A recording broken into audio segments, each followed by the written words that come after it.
स्वागत है आप सभी लोगों का मेरे चैनल रागनी सिंह में। आज मालती जोशी जी की कहानी शापित शैशव को लेकर मैं फिर आप लोगों के सामने प्रस्तुत हुई हूँ।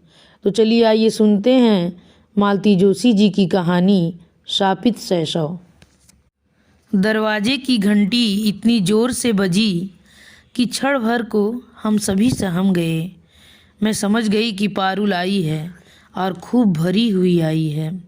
दरवाज़ा खुलते ही वह घर में दाखिल हुई, पर रोज़ की तरह दनदनाती हुई अपने कमरे में गुम नहीं हुई। रसोई के दरवाजे पर खड़े होकर उसने तीखी आवाज़ में पूछा, आपने नीलम के यहाँ फ़ोन किया था? हाँ किया था। और सोनल के यहाँ भी? मैंने स्वीकारोक्ति में सिर हिला दिया। क्यों? अब इस क्यों का कोई क्या जवाब दे? इस तरह शहर भर में मुनादी करवाने की क्या ज़रूरत थी? अब इस सिरफरी लड़की को कैसे समझाएं कि लड़की रात के 10-11 बजे तक घर नहीं लौटती तो घबराहट होती ही है। फिर उसकी मेज़ पर यहाँ वहाँ लिखे नंबरों को घुमाना भी पड़ता है। दरअसल तुम्हारे पापा यहाँ उससे कोई फ़र्क नहीं पड़ता, उसने कड़कती आवाज़ में कहा। पापा घर पर रहें या ना रहें, मेरे लिए शहर भर के फ़ोन खड़खड़ाने की ज़रूरत नहीं है। You have no right and I hate it. आइंदा ख्याल रखें, उसने निर्णायक स्वर में कहा और पैर पटकती हुई अपने कमरे में गुम हो गई। गुस्से से अपमान से मेरा पूरा शरीर कांप रहा था, पर मैंने बड़ी मुश्किल से अपने को जब्त किया। मुझे मालूम था कि लक्ष्मी रामधन बड़ी उत्सुकता से यह सारा प्रसंग देख रहे हैं। उत्तेजना से उनकी आंखें जैसे फटी जा रही हैं। वे शायद रात से ही घात लगाए बैठे थे कि अब कुछ अभूतपूर्व होकर रहेगा। एक तो सौतेली माँ का ठप्पा और दूसरे बिटिया का ऐसा घनघोर अपराध। पर मैंने उन्हें निराश ही किया।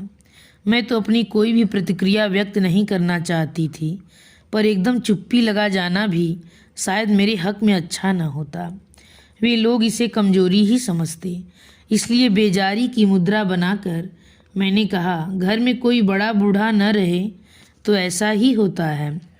बच्चों को न बोलने की तमीज आती है और न रहने का ढंग। अरे बड़ी बूढ़ी थी तो उनकी कौन सुनवाई होती? रामधन बोला। अम्मा जी बेचारी खुद डरी डरी सी रहती। आया ने मार लड़िया कर मूड पे बिठा लिया था। कुछ कसर थी तो बोर्डिंग में पूरी हो गई। चलो तुम सब्जी छौंको और कुछ नाश्ता पानी चाहिए हो तो पूछ लो। इन बातों का तो कोई अंत ही नहीं है, मैंने सभा का समापन करते हुए कहा और अपने कमरे में चली आई। सारा दिन मेरी आंखों के सामने उसका वह तमतमाया चेहरा घूमता रहा। कैसा तो सुंदर रूप पाया है, पर गुस्से में कितना विकृत हो जाता है। इस लड़की से कैसे पार पाया जाएगा? एक सुव्यवस्थित भविष्य के लालच में मैंने ये कैसा अनचाहा बोझ उठा लिया। नहीं, अनचाहा कहना तो गलत होगा। उस समय तो कितनी ललक थी, कितना उत्साह था, पर अब डॉक्टर कुमार ने कोई बात नहीं छिपाई थी, पहले से आगाह कर दिया था। रजनी जी, मेरे घर में आपको कोई कष्ट नहीं होगा, कोई असुविधा नहीं होगी, इसका मुझे विश्वास है। ईश्वर की कृपा से सुख सुविधा का सारा सामान घर में मौजूद है। पर हाँ, घर में मेरी एक बिटिया भी है जो अपने में एक समस्या है। बोलती है तो पत्थर सा मारती है। अब तो हॉस्टल में थी, इसलिए आचार व्यवहार का कोई ढंग मैं उसे सिखा नहीं पाया हूँ। हाई स्कूल करने के बाद अब मैं उसे घर पर ले आया हूँ। सोचा था कल को उसे शादी करके फिर दूर जाना ही है। कुछ दिन तो बाप के पास रहे, कुछ तो मन के तार जुड़े, पर बड़ा मुश्किल लग रहा है। बल्कि अब तो मैं इस चिंता में घुल रहा हूँ कि इस उजड्ड को ब्याहेगा कौन। अगर कोई माई का लाल दहेज के लालच में ले भी गया तो 4 दिन बाद मेरे ही दरवाजे पर छोड़ जाएगा। इसलिए पत्नी की मृत्यु के इतने वर्षों बाद मैंने फिर से शादी करने का फैसला कर लिया है। सोचता हूँ घर में सौतेली ही सही माँ आएगी तो एक वातावरण बनेगा, कुछ संस्कार जगेंगे। ईमानदारी की बात तो यह है कि यह शादी मैं अपने लिए नहीं, अपनी बेटी के लिए कर रहा हूँ। सच है, डॉक्टर कुमार ने कोई बात छिपाई नहीं थी। लेकिन फिर भी मैं स्थिति की भयावहता की कल्पना नहीं कर पाई थी, बल्कि मैंने तो यह रिश्ता एक चैलेंज के रूप में, एक चुनौती के रूप में स्वीकार किया था। 35 वर्ष की आयु में मुझे 17 साल की लड़की की माँ बनने में कोई आपत्ति नहीं थी। अब लगता है उस 17 वर्षीय आफत को देखे बिना ही यह चुनौती स्वीकार करना मूर्खता थी, पागलपन था। मेरी और पारुल की पहली मुलाकात ही बड़ी लोमहर्षक थी। बिटिया को उसकी सहेली के यहाँ छोड़कर डॉक्टर केवल एक दिन के लिए इंदौर आए थे। हमारी शादी बहुत ही सादे समारोह में संपन्न हुई। भोज का आयोजन भी लंबा चौड़ा नहीं था। भैया ने केवल कुछ चुनिंदा दोस्तों और परिजनों को ही बुलाया था। फिर भी रात के 11 बज ही गए। भाभी उतनी रात को विदा करने के लिए तैयार नहीं थी, पर इनकी जीत के आगे उन्हें हार माननी पड़ी। कोई बारात की विदाई तो थी ही नहीं। हम दोनों ही कार में बैठकर चले तो 4 बजते बजते घर पहुंच गए। मैंने यह कभी नहीं सोचा था कि मेरे लिए बंधनवार सजे होंगे या किसी ने अल्पना डाली होगी। मैंने यह भी नहीं सोचा था कि शहनाई की मंगल ध्वनि मेरा स्वागत करेगी या कि ढोलक की थाप से पूरा मोहल्ला गुंजयमान होगा। हम लोगों की शादी तो एक अनुबंधन मात्र थी। भैया भाभी ने उसे एक उत्सव का रूप दे दिया था बस। इस ओर वह उत्साह नहीं होगा यह मुझे मालूम था। फिर भी मुंह अधेरे अपने ही हाथों से ताला खोलकर घर में दाखिल होते मन बुस्सा गया। वेलकम होम, उन्होंने औपचारिकता बरती। थैंक यू, मैंने शिष्टाचार निभाया। थोड़ा सा मुस्कुरा दी ताकि मेरी हताशा जाहिर न हो। थक गई हो ना, अभी आराम कर लो। इतनी रात में घर क्या देखोगी? जी हाँ, अभी तो अपना कमरा ही दिखा दीजिए। कमरे में जाते ही मन प्रसन्न हो गया। लगा कि आने वाले के सम्मान में इसे नए सिरे से सजाया गया है। डोरमैट से लेकर बाथरूम में रखे टॉवल तक सब कुछ नए नए से थे, नया भी और ताज़ा भी। मन के किसी कोने में जो एक कांटा सा था कि मैं किसी की बासी गृहस्थी सजाने जा रही हूँ, वह कसक एकदम दूर हो गई। वास लेकर बाहर आई तो देखा ये कॉफ़ी लिए मेरी प्रतीक्षा कर रहे हैं। थैंक यू, मैंने मग उठाते हुए कहा।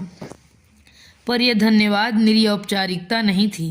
मैंने हृदय से उनका आभार माना था।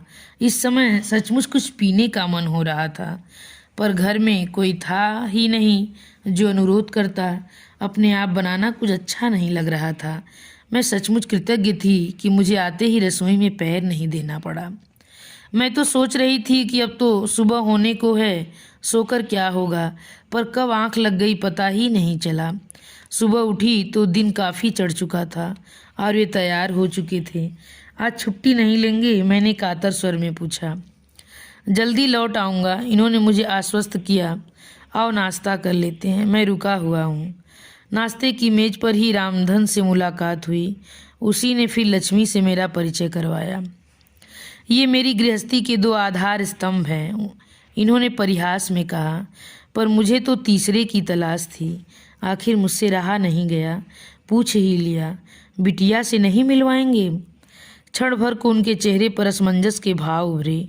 वह शायद बेबी तो सवेरे ही लौट आई है, रामधन ने सूचना दी बुलावे का। नहीं नहीं, रहने दो, हम ही चले जाएंगे, इन्होंने तुरंत कहा और इतनी फुर्ती से खड़े हो गए मानो पल भर की भी देरी की तो रामधन बिटिया को बुला लाएगा। आओ, इन्होंने कहा और मैं घिसटती सी उनके पीछे चल दी। मुझे आश्चर्य भी हो रहा था और बुरा भी लग रहा था। क्या मैं इस योग्य भी नहीं कोई उत्सुकता से झांक ही ले? मिलने के लिए ठेठ कमरे में ही जाना पड़ेगा। पिछले बरामदे से सटा हुआ सबसे आखिरी कमरा उसका था। दरवाज़ा बंद था और भीतर माइकल जैक्सन चीख रहा था। इन्होंने नॉक किया। खुला है, अंदर से कर्कश आवाज़ आई। दरवाज़ा ठेलकर हम दोनों भीतर गए। बिस्तर पर औंधी लेटी वह कोई पुस्तक पढ़ रही थी। हमें देखते ही जीन्स में कसी उसकी टांगों का हवाई नृत्य थम गया। ओह पापा, आप हैं? मैं समझी रामधन होगा। इन्होंने आगे बढ़कर पहले कैसेट बंद किया, फिर गंभीर स्वर में बोले, निक्की, मेरा मतलब है इनसे मिलो, ये तुम्हारी मम्मी है। ओह आई सी। बस इससे ज़्यादा कोई प्रतिक्रिया नहीं। उसने अपनी पोज तक नहीं बदली। इन्हें भी बुरा लगा, एकदम चीखे, निक्की यह क्या है? Care are your manners, do you have any? टैग से उठकर बात नहीं कर सकती तुम?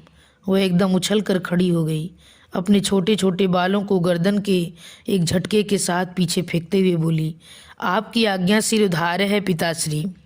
लीजिए, मैं खड़ी हो गई। अब अगर आप चाहेंगे तो मैं माताश्री की चरण वंदना भी कर सकती हूँ। गुस्से से इनका चेहरा तमतमा उठा। मुझे डर हुआ कि कहीं ये बेटी को एक झापड़ ही रसीद न कर दें। मैंने अपनी दोनों हथेलियों से उनका दाहिना हाथ थाम लिया।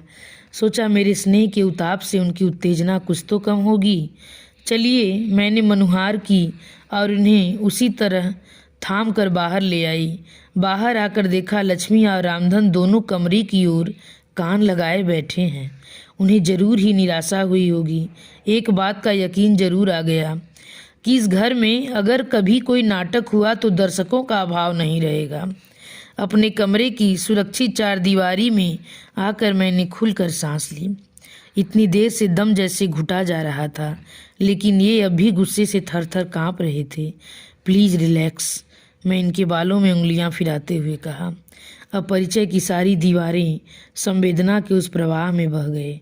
कुछ क्षण बाद ये भी नॉर्मल होने लगे। सारी रजनी, इन्होंने भर्राई आवाज़ में कहा। फॉरगेट इट, मैंने इन्हें आश्वस्त करते हुए कहा। विश्वास कीजिए, मैंने किसी भी बात का जरा भी बुरा नहीं माना है। आप जरा उस लड़की की ओर से तो सोच कर देखिए। आप एक अनजान औरत को एकदम उसके सामने ले जाकर खड़ा कर देते हैं और कहते हैं यह तुम्हारी माँ है। बताइए, और आप उससे अपेक्षा करते हैं कि वह तमीज़ से पेश आए, उसकी प्रतिक्रिया एकदम नॉर्मल हो। How can it be possible? देखिए, बच्चे के मन में माँ की एक तस्वीर होती है। वह हर किसी को माँ के रूप में स्वीकार नहीं कर सकता, लेकिन निक्की को तो अपनी माँ याद भी नहीं है। कुल जमा 2 साल की थी वो। उससे क्या फ़र्क पड़ता है? उसने माँ के चित्र को तो देखे होंगे। उसी के सहारे उसकी कल्पना ने एक तस्वीर बनाई होगी। क्या पता वह मन ही मन उस तस्वीर को पूछती होगी। आप उससे यह आशा तो नहीं कर सकते कि वह मुझे देखते ही अपनी सारी श्रद्धा, सारा आदर मुझे दे दे। इसमें समय लगता है, बल्कि मेरा तो यह आग्रह भी नहीं कि वह मुझे मम्मी ही कहे। उसके अंतर मन से जो संबोधन निकलेगा मेरे लिए वही स्वीकार्य होगा। ये चुप ही बने रहे। सुनिए, मैंने अनुनय भरे स्वर में कहा, आज हमारी शादी का पहला दिन है। क्या मैं आपसे कुछ मांग सकती हूँ? इन्होंने प्रश्नार्थक नज़रों से मुझे देखा। आप निक्की को मेरे सामने या मेरे लिए डांटेंगे नहीं। वह मेरे साथ कैसे भी पेश आए, आप कुछ नहीं कहेंगे। यह मेरी लड़ाई है, इसे मैं अकेले ही लड़ना चाहती हूँ। आप बीच में पड़ेंगे तो मैं यह बाजी निश्चित ही हार जाऊंगी, इसलिए प्लीज़। एज यू प्लीज़, बड़ी देर बाद इन्होंने कहा और उठकर ड्यूटी पर चले गए। कितनी दिलेरी से मैंने यह चुनौती स्वीकार की थी, किस बहादुरी से ऐलान किया था कि यह मेरी लड़ाई है, इसे मैं अकेली ही लड़ूंगी। पर अब लग रहा है कि यह बड़बोलापन मुझे महंगा पड़ रहा है। यह जंग जीतना उतना आसान नहीं है। यह लड़की तो मुझे परछाई भी नहीं छूने देती। इस उठापटक में उसके पिता भी दूर छिटकने लगे हैं। मैंने एक संकल्प लिया था, घर का वातावरण जब तक सहज और सामान्य नहीं हो जाता तब तक हम न तो किसी रिश्तेदार को आमंत्रित करेंगे, न स्वयं कहीं जाएंगे। जब भी जाना होगा तीनों साथ जाएंगे। रिश्तेदारों का तो ऐसे भी कोई खतरा नहीं था। माँ जी की मृत्यु के बाद मेहमानों का सिलसिला वैसे भी थम गया था। खाली घर में दीवारों से सिर फोड़ने कौन आता? इन्हें भी किसी के यहाँ जाने का या बुलाने का चाव नहीं रह गया था, पर कहीं बाहर जाने के लिए वे अकुला उठे थे। घर में हमेशा एक अव्यक्त तनाव बना रहता, जिससे इनका मन घर से भागने को होता था। यूँ तो बिटिया रानी हमारी किसी बात में दखल नहीं देती थी, पर उसकी यह उपेक्षा ही मन पर बोझ बन जाती थी। पर कहीं जाना भी तो आसान नहीं था।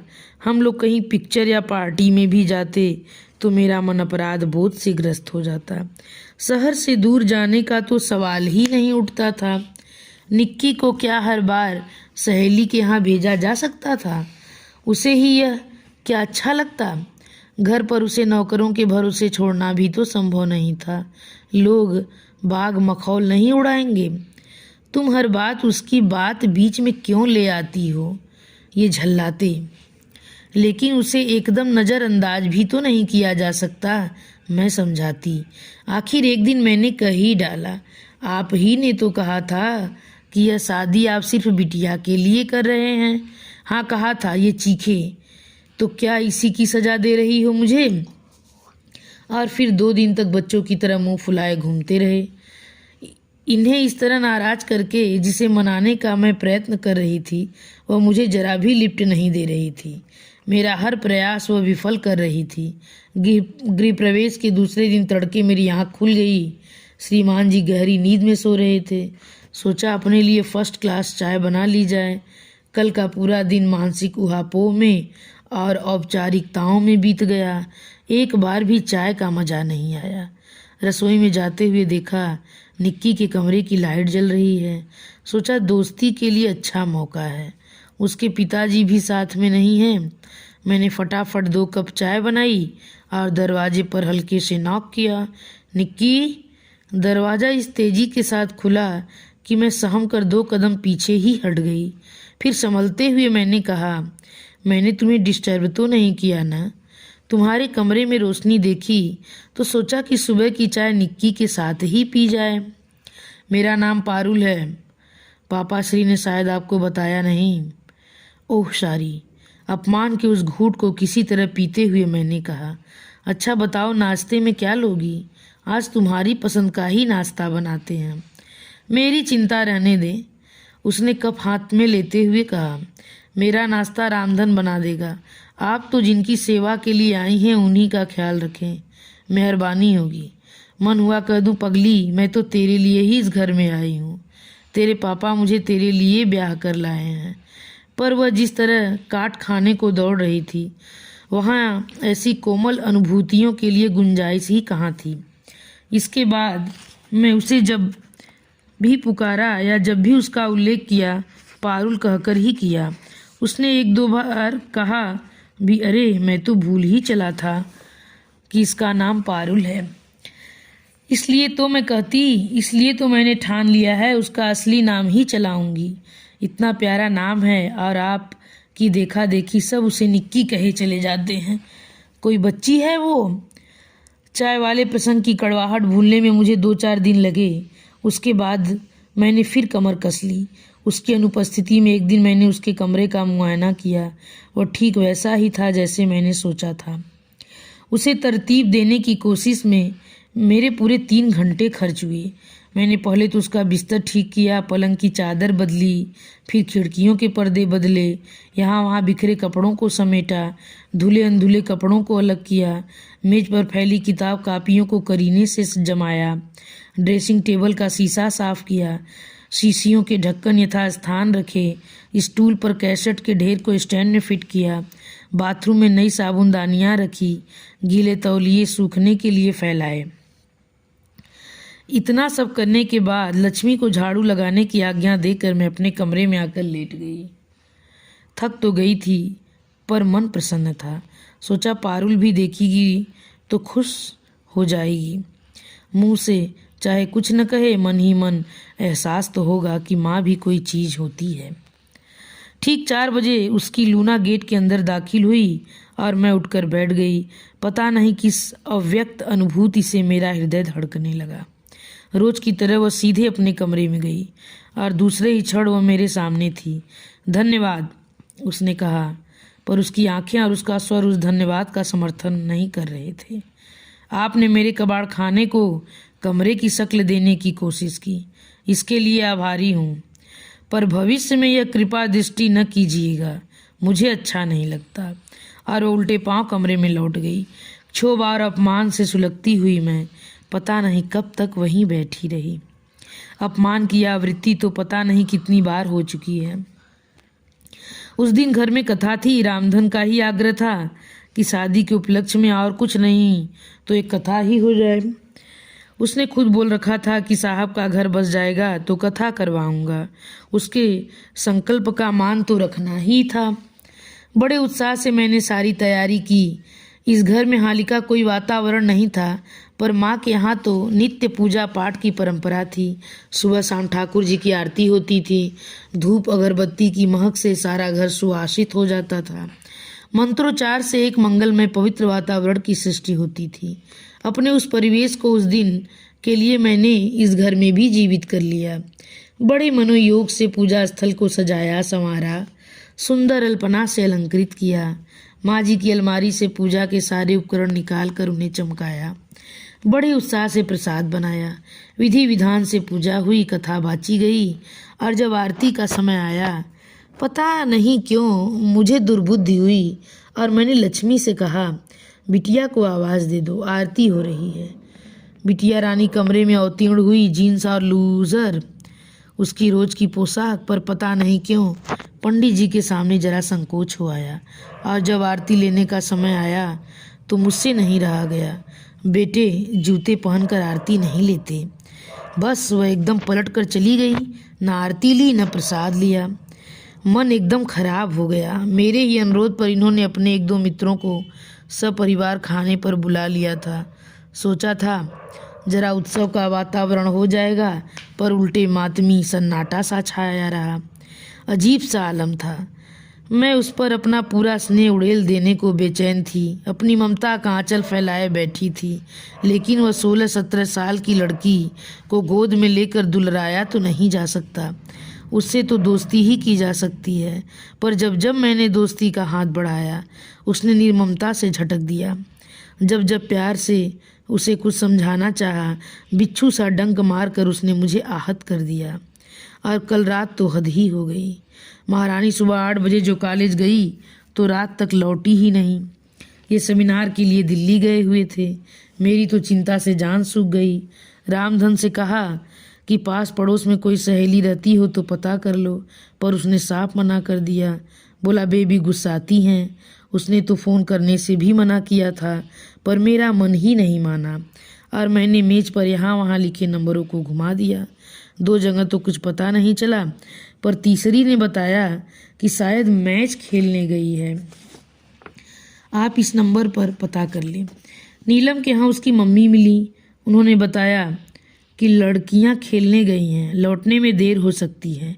चिंता की कोई बात नहीं है, उनका कोच साथ में है। अगर बहुत रात को लौटेंगी तो पारुल को वे अपने यहाँ सुला लेंगी। मैंने उन्हें धन्यवाद देकर फ़ोन रख दिया। संकोच के मारे यह नहीं पूछा कि क्या खेलने गई हैं और कहाँ गई हैं। एक माँ को इतना तो मालूम होना चाहिए। वैसे इतने दिनों में मैं यह तो जान गई थी कि पारुल टेबल टेनिस खेलती है और अपने कॉलेज को रिप्रेजेंट करती है।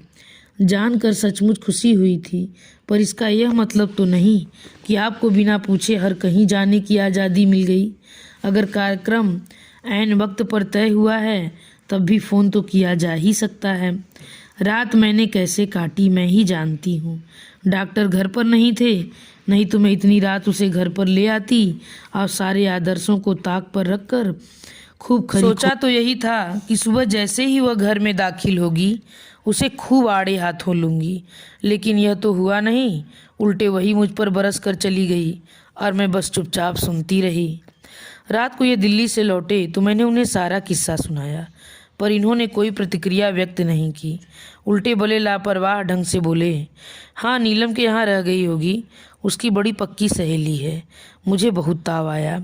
एक मैं ही बेवकूफ़ हूँ जो रात भर जागती रही, दिन भर सुलगती रही। जिनकी बेटी है उन्हें तो कोई चिंता ही नहीं है। फिर अपने पर शर्म हो आई। बेटी क्या सिर्फ उन्हीं की है? मैं तो डॉक्टर कुमार को उनके पूरे परिवेश के साथ स्वीकार किया है। फिर क्या मेरी कोई जिम्मेदारी नहीं? बाप की नज़रें जिन्हें पकड़ नहीं पाती, माँ की नज़रें क्या उन खतरों से गाफिल रह सकती हैं? सुबह फिर मैंने एक निश्चय कर ही लिया था। पतिदेव को रोज की तरह चाय नाश्ता देकर हॉस्पिटल भेज देने के बाद मैं फुर्सत में थी। पारुल कॉलेज के लिए तैयार हो रही थी। लक्ष्मी अभी आई ही नहीं थी। रामधन रसोई में अंडा फेंट रहा था।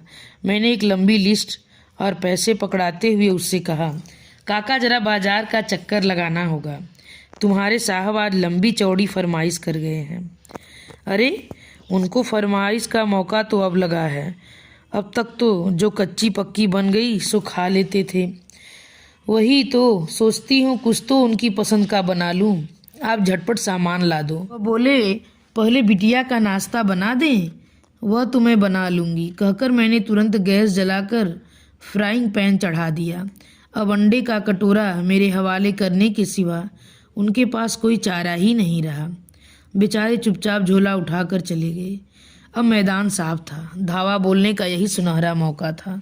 मत चूके चौहान, मैंने अपने आप से कहा और इष्ट देव का जाप करते हुए दरवाजे पर नॉक किया। खुला है, वह हमेशा की तरह चीखी।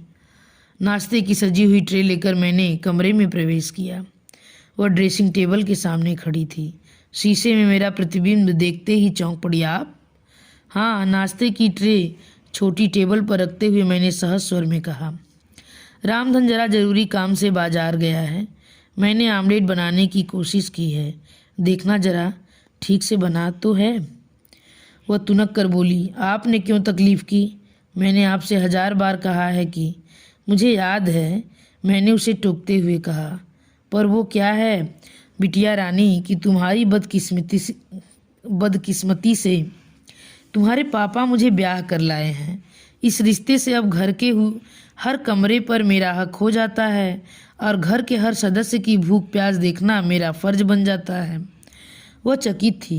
मुझे आतंकित करने का उसका प्रयास व्यर्थ हो गया था। खींच कर बोली, आखिर आप कहना क्या चाहती हैं? बताती हूँ, मैंने इत्मीनान से पलंग पर बैठते हुए कहा, क्योंकि जो बात मैं कहने के लिए आई हूँ उसे कहे बिना तो मैं यहाँ से जाऊँगी नहीं। मुझे मालूम है कि तुम्हें मेरा कमरे में आना जरा भी अच्छा नहीं लगता, इसलिए भलाई इसी में है कि तुम मुझे शांति से सुन लो ताकि तुम्हें भी जल्दी छुटकारा मिले और मैं भी अपना काम देखूं। क्षोभ, आश्चर्य और हताशा के मिले जुले भाव चेहरे पर लिए वह सामने वाली कुर्सी पर धम्म से बैठ गई। बोलिए, ये हुई न बात? तो अब सुनो। कल तुम गुस्से में थी, मैं भी नौकरों के सामने तमाशा नहीं करना चाहती थी, लेकिन आज एक बात ध्यान से सुन लो। जब भी तुम्हें कहीं बाहर जाना हो या आने में देरी की संभावना हो, घर पर बता कर जाया करो। अगर समय पर प्रोग्राम बने तो फ़ोन कर दिया करो, परसों वाला किस्सा दोबारा रिपीट न हो। ये आपका हुक्म है, ऐसा ही समझ लो। मैंने ऐसे हुक्म मानने की आदी नहीं हूँ। मानना पड़ता है पारुल, तुम तो हॉस्टल में रह चुकी हो, जानती हो वहाँ भी एक डिसिप्लिन होता है। फिर यह तो घर है तभी तो। यहाँ तो आज़ादी से रहने दीजिए। आज़ादी का मतलब स्वच्छंदता नहीं होता बेटे। घर में तो अनुशासन बेहद ज़रूरी है। हॉस्टल में तो एक वार्डन होता है, परंतु घर में तो हम स्वयं ही अपने नियामक होते हैं। क्यों? घर में आप हैं तो? उसने चिढ़कर कहा। आप तो घर को जेल बना कर रख देंगी। जेल? और क्या, कौन सी कसर छोड़ी है आपने? जेल से भागे हुए कैदी की तरह ही तो मेरा पीछा किया करती हैं। पता नहीं कितनों को फ़ोन किया था उस रात। इससे तो अच्छा था पुलिस में रिपोर्ट दर्ज करा देती। उफ़, मुझे तो अपने फ्रेंड्स के सामने आंखें उठाते शर्म आ रही थी। कहते कहते सचमुच और रुआंसी हो आई थी। कमाल है पारुल, तुम्हें इसलिए शर्म आ रही है कि तुम्हारी खोज खबर ली, तुम्हारा पता ठिकाना जानने की कोशिश की। अगर हम तुम्हारी ओर से लापरवाह होकर बैठ जाते तो तुम्हें अच्छा लगता? इससे क्या तुम्हारी इज्जत बढ़ जाती? नहीं बेटे, इससे इज्जत बढ़ती नहीं घटती है। शर्म की बात यह नहीं है घर पर किसी को तुम्हारी फिक्र नहीं है। शर्म की बात तो तब होती जब तुम दिन भर गायब रहती और कोई तुम्हें तलाश न करता। तुम इतनी फालतू नहीं हो पारुल, तुम इस घर की लाडली बिटिया हो। अच्छा खैर, अब नाश्ता कर लो। उस दिन नाश्ता अनछुआ ही रह गया। लक्ष्मी ने ट्रे मेरे सामने रखकर बड़ी अर्थपूर्ण दृष्टि से मुझे देखा। मैंने कोई लिफ्ट नहीं दी और लापरवाही से कहा, आज मैंने बनाया था ना, अच्छा नहीं बना होगा। कोई बात नहीं, कैंटीन में खा लेगी, वहाँ तो सब चीज़ें मिलती हैं। आलोचना का इतना अच्छा मौका हाथ से निकल जाने पर लक्ष्मी उदास हो गई। फिर बड़ी देर तक रामधन के साथ खुसुर फुसुर होती रही। शायद रामधन ने बताया भी हो कि आज बहू जी ने जबरदस्ती अपने हाथ का नाश्ता खिलाना चाहा था, तभी बेबी भूखी चली गई। जो भी हो, 4-5 दिन तक वह यूं ही अनमनी बनी रही। खाना भी ऐसा वैसा ही खाती रही। रामधन मनुहार भी करता रहा। मैंने न ध्यान दिया, न मनाने की कोशिश की। मैं वह सीमा पार कर चुकी थी। अब पहल उसे ही करनी थी। मैं केवल प्रतीक्षा कर रही थी, एकदम तटस्थ भाव से। पर मेरी यह तटस्थता कितनी सतही थी, इसका शीघ्र ही पता चल गया। उस दिन सुबह से ही रिमझिम शुरू हो गई थी। जाते समय पारुल रेनकोट के लिए गेट से लौट कर आई थी। यह मैंने देखा था। ये जब लंच के लिए आए, पानी तब भी बरस रहा था, पर हल्का था। हम लोग खाना खाकर लेटे ही थे कि बारिश तेज हो गई। 3 बजे तक तो घनघोर रूप धारण कर लिया। देखिए तो कैसा धुआं धार बरस रहा है। सावन का महीना है, अब भी नहीं बरसेगा। मुझे तो पारुल की चिंता हो रही है। कॉलेज भी तो मरा शहर के दूसरे छोर पर है। रेनकोट लेकर गई है ना? ओफो, ये पानी तो देखिए। ये क्या रेनकोट के बस का है? 30 पर वह लूना ले गई है, पूरी भीग जाएगी तो घर आकर कपड़े बदल लेगी। आप तो कमाल करते हैं। तो मुझे क्या करने को कहती हो? उसे जाकर ला नहीं सकते?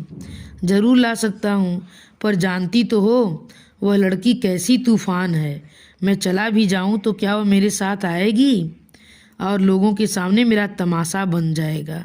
और देखो, कहीं फ़ोन मत करना, उस दिन जैसा नाटक हो जाएगा। तो क्या हाथ पर हाथ धरे बैठे रहें? मैंने चिढ़कर कहा। कैसे बाप हैं आप? पानी ही बरस रहा है, कोई प्रलय नहीं आया है जो तुम इतना परेशान हो रही हो। उसकी बहुत सी सहेलियां वहीं आसपास रहती हैं, थोड़ी देर के लिए कहीं भी रुक जाएगी। Now relax. किसी के रिलैक्स कह देने से क्या होता है? मेरी चिंता तो वैसी ही बनी रही। पता नहीं कितनी बार तो मैंने दरवाजे के चक्कर लगाए होंगे। पता नहीं कितनी बार तो कहा होगा लड़की पता नहीं कहाँ रह गई है। शाम को पानी का जोर थोड़ा कम हुआ, पर लड़की का कहीं पता नहीं था। मेरी व्यग्रता और बढ़ गई थी। सोच लिया कि अगर 7 बजते तक वह नहीं लौटी तो उसके पिता को गाड़ी निकालनी ही होगी। मैं घड़ी की सुइयों पर ही नजरें गड़ाए थी कि रामधन की आवाज़ सुनाई दी। बहू जी, बेबी आ गई। मैं दौड़कर दरवाजे पर पहुंची। देखा लथपथ चली आ रही है, साथ में 2 मूर्तियां और हैं। लीजिए साहब, संभालिए अपनी अमानत। अरे ऐसा तूफान मचाया कि बस बरसते पानी में आना पड़ा। पागल, मैंने पारुल को हल्की सी चपत लगाते हुए कहा। अपने साथ आंटी को भी गीला कर दिया। फ़ोन कर देती, पापा खुद जाकर लिवा लेते। उसने मुझसे नहीं कहा था बहन जी, वह तो अकेली ही आ रही थी। पर बताइए, जवान जहान लड़की को ऑटो में अकेली कैसे भेज दें? जमाना कितना खराब चल रहा है। लड़कियों को तो कुछ कहो तो बुरा लगता है, पर आप ही बताइए। आप भीतर तो आइए, ऑटो खड़ा है, उसे मैं विदा कर देती हूँ। ये आपको छोड़ आएंगे। पारुल, तुम जाकर झटपट कपड़े बदलो, नहीं तो बीमार पड़ जाओगी। भीतर जाकर मैंने रामधन को अदरक वाली चाय बनाने का आदेश दिया। लक्ष्मी के हाथ ऑटो के पैसे भिजवाए, इन्हें तैयार रहने की सूचना दी और फिर 2 तौलिए लेकर बाहर आ गई। तब तक माँ बेटी ड्राइंग रूम में आ चुकी थी। मुझे लगा कि आगंतुक महिला भीतर आने को उत्सुक ही थी, तभी तो जरा से अनुरोध पर मान गई। डॉक्टर साहब आज शायद घर पर ही हैं? उन्होंने पूछा। जी हाँ, रोज़ तो 6 बजे ही निकल जाते हैं। आज पारुल की वजह से रुक गए। उसे लेने ही जा रहे थे, पर पता नहीं था कि कहाँ पर है। सब की सब हमारे घर पर ही इकट्ठा हो गई थी। भी वीसीआर लगा दिया। वही मैंने प्यार किया। पता नहीं कितनी बार देखती हैं ये लोग, पर आज तो पिक्चर आधी भी नहीं हुई और सब की सब खड़ी हो गई। पारुल तो एकदम सड़क पर चल दी। बड़ी मुश्किल से रोका उसे मैंने और साथ ले आई। बहुत डरती हैं आपसे? जी नहीं जी, डर तो होना ही चाहिए। चोट माँ की हो या बाप की, लड़कियों को थोड़ी तो दहशत होनी चाहिए। दरअसल चिंता हो जाती है, मैंने मिमियाते हुए कहा। एक बार पता रहे कि कहाँ है तो फिर कोई बात नहीं।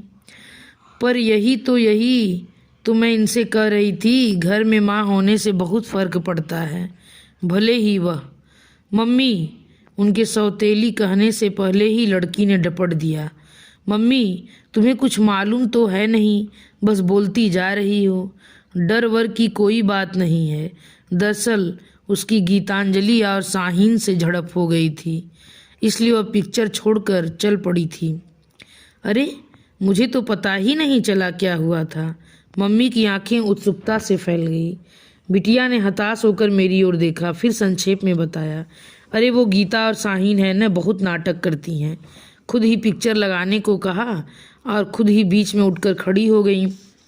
बोली कि देर हो रही है, घर जाएंगी। पारुल ने कहा कि ऐसी भी क्या जल्दी है, थोड़ी देर बाद चलते हैं, घर तो सभी को जाना है। तो दोनों कहती हैं तुम्हारी बात अलग है, तुम तो फ्री बर्ड हो, घर पर कोई कहने सुनने वाला नहीं है। लेकिन हमारी अम्मा लोग तो हमारी जान ही ले लेंगी। बस पारुल को ताव आ गया। अच्छा हुआ कि उसी समय चाय आ गई और मैं प्रस्तुत घटना पर टिप्पणी करने से बच गई। चाय पीते ही बिटिया उठ खड़ी हुई। मजबूरन माँ को भी उठना पड़ा। मैंने इन्हें आवाज़ दी, तब तक पारुल भी कपड़े बदल कर आ गई थी। पानी अभी थमा नहीं था, इसलिए हम दोनों ने मेहमानों को दरवाजे से ही विदा किया। गाड़ी गेट के बाहर निकल गई, तब हम लोग भीतर आए। देखा पारुल के बालों से अब भी पानी टपक रहा था। मन हुआ उसके कंधे पर पड़ा टॉवेल खींचकर उसका सिर अच्छे से पोंछ दूं, पर हिम्मत ही न पड़ी। मुझे खुद विश्वास नहीं हो रहा था कि अभी थोड़ी देर पहले मैंने इसे हल्की सी चपत लगाई थी। शायद वह मेरी अतिशय व्यग्रता का परिणाम था। बाल ठीक से सुखा लो पारुल, नहीं तो जुकाम हो जाएगा। अपना ड्रायर भिजवा दूं क्या? वह सिर्फ मुझे देखती रही। अच्छा, पहले गर्मा गर्म चाय तो पी लो। काका ने अदरक डालकर बढ़िया चाय बनाई है। चाय मैं कमरे में पी लूँगी, उसने मेरे हाथ से कप लेते हुए कहा। फिर जाते हुए दरवाजे में ठिठक कर बोली, थैंक यू मम्मी। मैं खुश थी और चकित भी। रात को इच्छा हुई कि यह सुसंवाद इन्हें भी सुना दूं, पर अपने को रोक लिया। क्या पता यह उपलब्धि क्षणिक ही हो। हम खुद समझ नहीं पाते, हमारे अवचेतन में एक अदृश्य कंप्यूटर लगा होता है जो अपने आसपास की आवाज़ों को नोट करता रहता है। उसमें जरा भी व्यतिक्रम हो जाए तो मन चौंक उठता है। उस दिन ऐसा ही हुआ। सुबह 10 बजे लूना की चिर परिचित आवाज़ कानों में नहीं पड़ी तो मन बेचैन हो उठा। फिर सोचा मैं भी कैसी बेवकूफ़ हूँ। लूना तो घर कल आया ही नहीं। किचन में जाकर रामधन से कहा, काका बेबी तैयार हो जाए तो ऑटो ले आना, लूना घर पर नहीं है। बेबी तो शायद कॉलेज नहीं जा रही है। क्यों, तबीयत खराब है क्या? क्या पता, पड़ी तो है। नाश्ता किया था? हाँ, थोड़ा थोड़ा। मैं पलटकर उसके कमरे की ओर चल दी, पर रास्ते में ही ठिठक गई। मेरा कमरे में जाना उसे पसंद आएगा? झिड़क तो न देगी, पर अब बीच रास्ते में से लौटूंगी तो नौकरों के उपहास का पात्र बनूंगी। पारुल, मैंने नॉक किया। जी कड़ा करके सीधे कमरे में ही दाखिल हो गई। तुम्हारी तबीयत तो ठीक है ना? आज कॉलेज ही नहीं गई? मैं अपनी अनधिकार चेष्टा की सफाई देते हुए कहा। मुझे लगा कि अब वह कहेगी नहीं गई तो आपसे मतलब, पर वैसा नहीं हुआ। क्षीण स्वर में बोली, यूं ही नहीं गई, सिर जरा भारी लग रहा था, सोचा आज छुट्टी ही सही। सिर तो भारी होगा ही, कल कितना भीग गई थी तुम, रात को याद ही नहीं रहा। पापा से एक आध गोली ले लेती तो ठीक रहता। वैसे गोली लेने से भी कोई फर्क नहीं पड़ता, जुकाम तो अपनी मियाद पूरी करके ही पिंड छोड़ता है। हाँ, दवाई लेने से थोड़ा रिलीफ जरूर हो जाता है। मुझे पता ही नहीं चला कि कब बात करते हुए मैं उसके पास पहुंचकर उसके सिर पर हाथ फेरने लगी थी। जब होश आया तो देखा मेरा वह स्पर्श उससे सहा नहीं जा रहा था। उसके होंठ काँप रहे थे और उसने दोनों हथेलियों से आंखें ढप रखी थी। बीमारी की दशा में किसी का स्नेहिल स्पर्श क्या कयामत ढाता है, यह मुझे मालूम है। वह दिलेर लड़की मेरे सामने रोएगी नहीं, मैं भी जानती थी। इसलिए मैंने कहा, काका ने बताया कि तुमने ठीक से नाश्ता भी नहीं किया। देखो, मैं अभी फर्स्ट क्लास कॉफ़ी बनाकर लाई हूँ, पीते ही तुम्हारी सुस्ती उड़न छू हो जाएगी। मैंने जानबूझकर किचन में काफ़ी देर लगा दी। उसका सुबह का नाश्ता एक तरह से अनछुआ ही पड़ा था। मैंने साबूदाने के पापड़ और आलू के चिप्स तले, थोड़े से मखाने भी घी में भुने और फिर कॉफ़ी के साथ सारा सरंजाम लेकर उसके कमरे में गई तो बिस्तर खाली था। मेरा अंदाज़ा सही था। जब वह बाथरूम से निकली तो उसका चेहरा और आंखें दोनों धुले धुले से थे। थैंक यू मम्मी, उसने कप हाथ में लेते हुए कहा। मन हुआ कि उससे कहूँ, माँ को यूँ बार बार धन्यवाद नहीं देते, पर अपने को रोक लिया। मम्मी कह देने से ही कोई माँ नहीं हो जाती। जिस दिन वह मन से मुझे माँ कहकर स्वीकार करेगी, औपचारिकता की यह दीवार अपने आप टूट जाएगी। रामधन काका गाड़ी चला लेते हैं ना? हाँ, क्यों? तुम एक चिट्ठी लिखकर दे दो तो वे गाड़ी उठा लाएंगे। वैसे नीलम की मम्मी उन्हें पहचानती तो होंगी ना। लेकिन नीलम के यहाँ क्यों जाएंगे? गाड़ी तो छाया के यहाँ है। तो कल जो आई थी वह छाया थी, और क्या? उसी का घर तो कॉलेज के पास पड़ता है, इसलिए गाड़ी वहाँ रख देती हूँ। वह तो बेचारी बहुत अच्छी हैं, पर उसकी mummy she is such a bore. और उन्हें आपने नीलम की मम्मी समझ लिया? ओह नो, नीलम सुनेगी तो सिर पीट लेगी। तुम्हारे पापा भी सिर पीट रहे थे, कह रहे थे कि कहाँ फंसा दिया मुझे। पूरे रास्ते वो एक मिनट को भी चुप नहीं हुई। बेचारे, उनकी तो औरतों की बकझक सुनने की आदत भी छूट गई है। उनके लिए तो अच्छा खासा ओवरडोज हो गया होगा। बस जरा सी थी, पर हम दोनों हंसी से लोटपोट हो गई। मेरे तो गले में फंदा ही पड़ गया। इस घर में आने के बाद पहली बार मैं इतना खुलकर हंसी थी। पारुल को भी मैंने पहली बार हंसते हुए देखा था। लगा यह हंसी हमारी छाती में पता नहीं कब से जमी हुई थी। गलती मेरी ही थी। हंसी का दौर थमते ही उसने कहा, मुझे ठीक से इंट्रोड्यूस करवाना था, पर मेरा मूड उस समय इतना ऑफ हो रहा था। हाँ, नीलम ने, मेरा मतलब है कि छाया ने बताया था। वह चुप रही। पर उसकी मम्मी क्या समझती हैं पता है? उन्हें लगा कि तुम मेरे डर से जल्दी घर भाग रही हो। ओ गॉड, सी इज इम्पॉसिबल। मैं एकदम गंभीर हो आई। सोचा जो बात मन में इतनों दिनों से घुमड़ रही है उसे कह डालने का यही मौका है। हम दोनों के बीच ऐसे तरल क्षण पता नहीं फिर आए या नहीं। पारुल, एक बात कहूँ? मेरे संजीदा अंदाज पर वह चौंक पड़ी। बहुत दिनों से तुमसे यह बात कहना चाह रही थी पारुल, कि मुझमें और जो भी दुर्गुण है, मैं डरने की चीज़ नहीं हूँ। मुझसे तुम्हें कोई भी खतरा नहीं है। आप छाया की मम्मी को इतना सीरियसली ले लेंगी तो हो चुका। तुम गलत समझ रही हो। छाया की मम्मी ने तो बस इतना किया है कि मुझे अपनी बात कहने का मौका दिया है। तुम यह डर अपने मन से एकदम निकाल दो पारुल, कि मैं तुम्हारी किसी चीज़ में हिस्सा बटाने आई हूँ। जायदाद का मुझे लोभ नहीं है। मुझे तो एक घर, एक जीवन साथी की तलाश थी। वह मुझे मिल गया। साथ ही एक प्यारी सी बिटिया भी मिल गई। अब मुझे कुछ नहीं चाहिए। इत्मीनान रखो, मैं तुमसे तुम्हारे पापा का प्यार भी नहीं छीनूंगी, बल्कि मैं तो अपने हिस्से का प्यार भी तुम्हें देना चाहती हूँ। वह कुछ देर तक एकटक मुझे देखती रही, फिर धीरे से बोली, जायदाद की बातें तो मैं समझती ही नहीं। जहाँ तक पापा के प्यार का सवाल है, आप सारा का सारा ले सकती हैं, उसमें मेरा हिस्सा कभी नहीं रहा। मैं तो स्तब्ध रह गई। इतनी छोटी सी लड़की और कितनी बड़ी बात कह गई, कितनी बड़ी और कितनी कड़वी। बेटे, मैंने उसे सहलाते हुए कहा, प्यार जताना भी एक कला है जो सबको नहीं आता। खासकर पुरुष तो इस मामले में बहुत ही इंट्रोवर्ट होते हैं। अपने प्यार का प्रदर्शन करना उनके लिए बहुत कठिन होता है। क्या इसलिए उनके प्यार पर शक करना चाहिए? अगर वे गुस्सा जता सकते हैं तो प्यार जताने से परहेज क्यों करते हैं? प्लीज़ मम्मी, आप उनकी वकालत मत कीजिए। उन्हें मैं आपसे बहुत पहले से जानती हूँ, उन्हें भी और उनके सब चहेतों को भी। इस घर में मुझे जितना प्यार, जितनी नफ़रत मिली है, सब मेरे मन में दर्ज है। वक्त आने पर मैं सबका हिसाब बराबर करूँगी। आवेश से तमतमाया उसका वह चेहरा देखकर मुझे दहशत सी होने लगी। इतनी सी बच्ची और मन में इतना विष, अच्छा नहीं लगा। पारुल की हमउम्र अपनी भांजियाँ और भतीजियाँ याद आईं, जो तितली की तरह उड़ती फिरती हैं। जीवन का कोई सुख दुख उन्हें ज़्यादा देर तक व्यापता नहीं। और यह लड़की, कितनी गांठें इसके मन में। सहज स्नेह से वंचित बचपन इसे एकदम खूंखार बन गया है।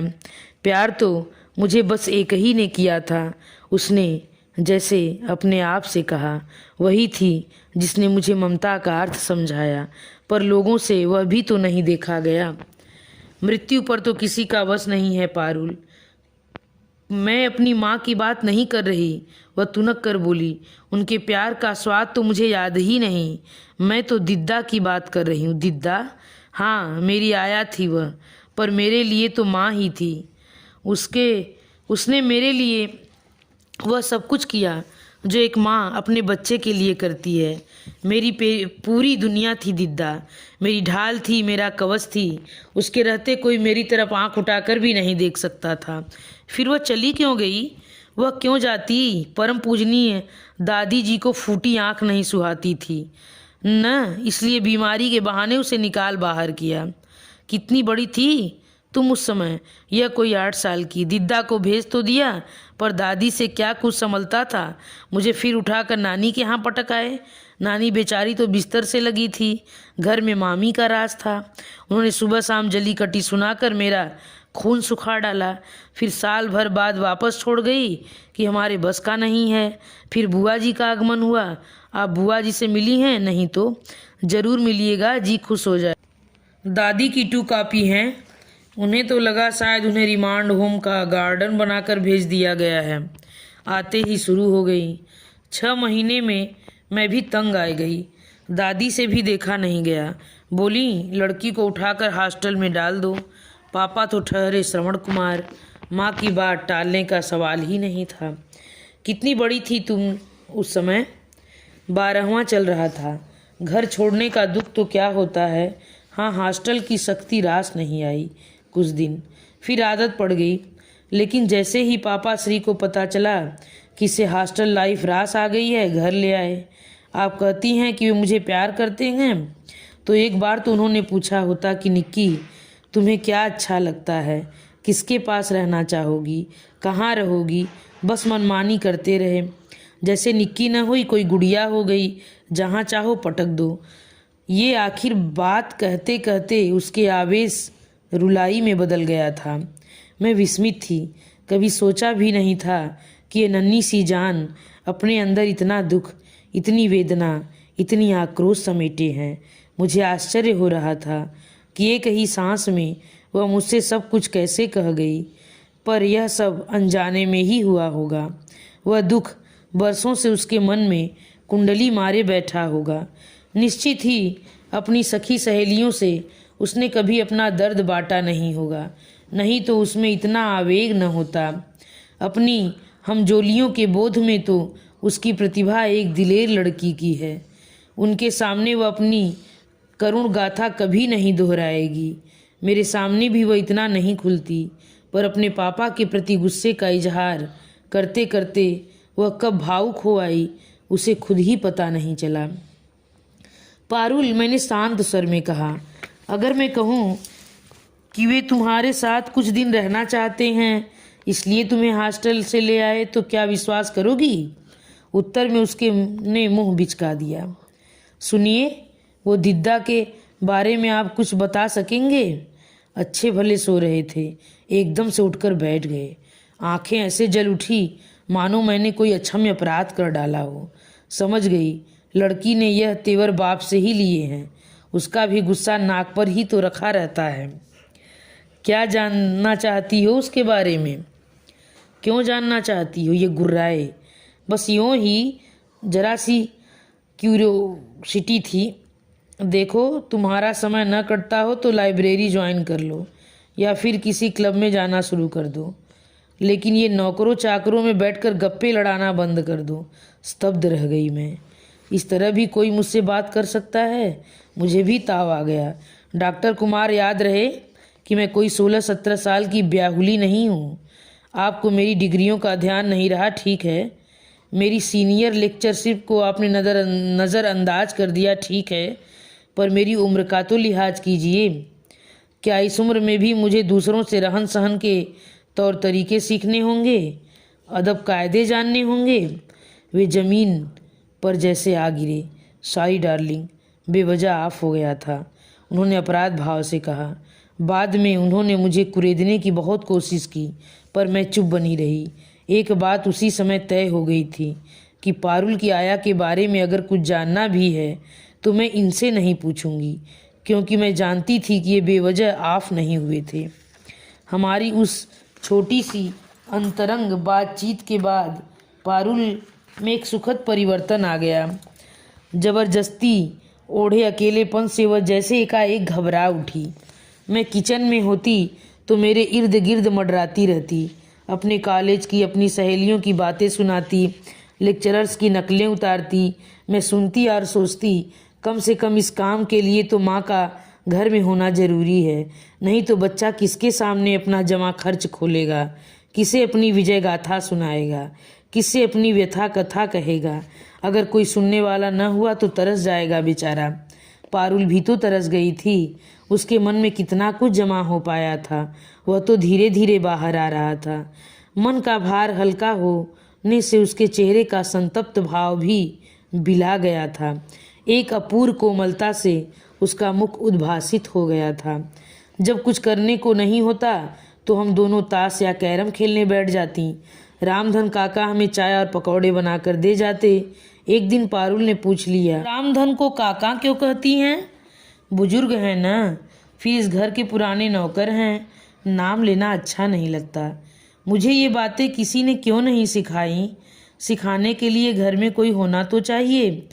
क्यों नहीं थे? इतने सारे लोग थे जिस तिस बात पर डांटते रहते थे, पर कायदे की बात कभी किसी ने नहीं सिखाई। दूसरे ही क्षण उसके चेहरे का तनाव कम हो गया। बोली, रामधन, मैं भी अब से तुम्हें काका कहूँगी, रामधन काका। रामधन हंस दिया।